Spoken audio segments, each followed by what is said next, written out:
Welcome back. Cardiac arrest is the leading cause of death in the U.S., but knowing CPR can double or even triple a victim's survival rate. Here to fill us in about a new law here in Texas that your child now has to learn before graduation is Dr. Paul Tucker. He's with St. David South Austin Medical Center. Good morning to you. Good morning. Thanks for having me. Thanks for being here. When you heard about this new requirement for all high school students in Texas, what came to mind? Well, it's a great thing. I mean, it will save lives.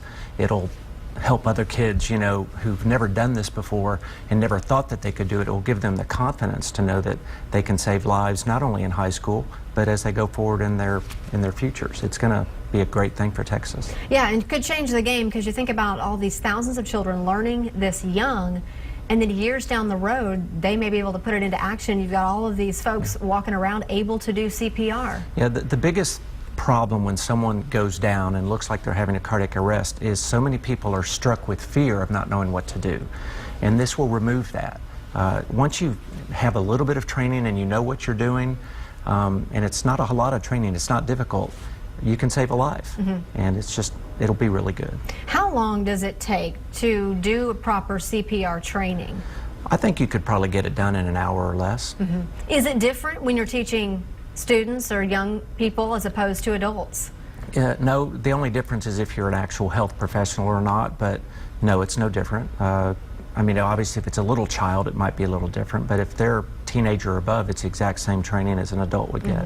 And you were just telling me during the commercial break that the order of the steps when you're performing CPR have recently changed, so Right. even if you were trained years ago, you need to probably get retrained. Right. Every 2 years, because the guidelines change, you're supposed to recertify. It used to be ABC, airway, breathing, compression.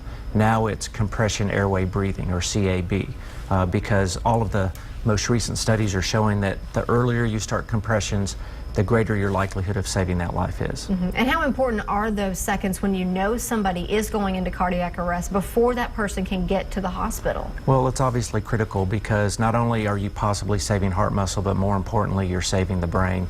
You have most people 4 minutes of no CPR, nothing, before there's permanent brain damage.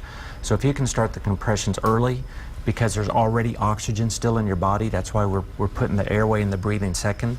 If you can start the compressions right away and do adequate compressions, you're going to get blood flow to the brain and keep the brain alive until defibrillation or a defibrillator can arrive and hopefully get the patient fully back. Yeah, for sure. We are out of time, Dr. Tucker. Thank you for being here this morning. We're going to have information on how you can get trained on our website at kxan.com a little